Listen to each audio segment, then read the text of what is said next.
Biz imkan olarak İslam dünyasında savaşların ve işgallerin olduğu, bundan dolayı insanların zulme maruz kalmış olduğu, yer değiştirdiği, mülteci durumuna düştüğü bölgelerde kurbanlarımızı kesiyoruz.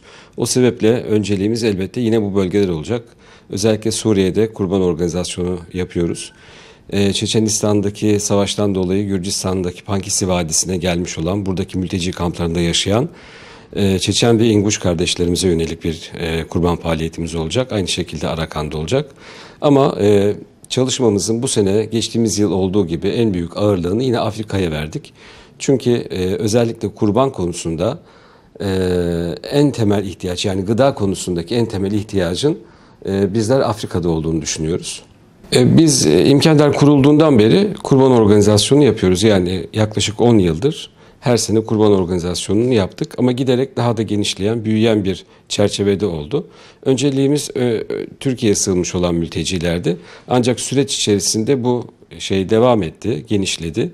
Özellikle Suriye'de, Kafkasya'da, Afrika'da, Arakan'da zulmün olduğu pek çok coğrafyaya ulaşmış olduk. Bizler kurban dağıttığımız insanların özellikle gerçek anlamda ihtiyaç sahibi olmasına gayret ediyoruz. Çünkü bu bölgelerdeki insanlar neredeyse hiçbir şekilde bir yıl boyunca et yüzü görmemiş kişiler oluyor. Kurban dağıtırken en temelde ihtiyaç sahibi olan kişileri bulmaya gayret ediyoruz.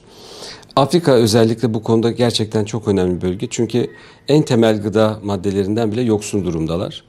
Özellikle Afrika'da camilerin, Afrika'nın pek çok bölgesindeki camilerin imamlarıyla bu konuyla ilgili çalışıyoruz.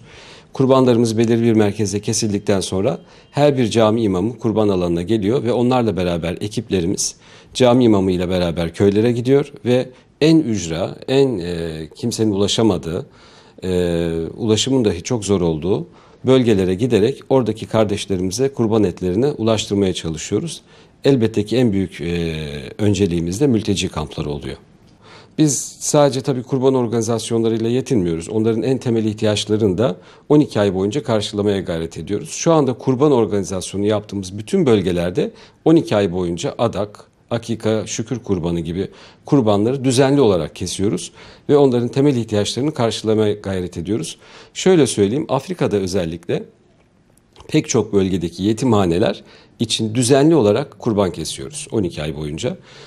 O sebeple bir yıl boyunca bizim bu organizasyonlarımız sayesinde et gibi en temel ihtiyaç maddelerine ulaşmış insanların sayısı milyonları bulmuş durumda.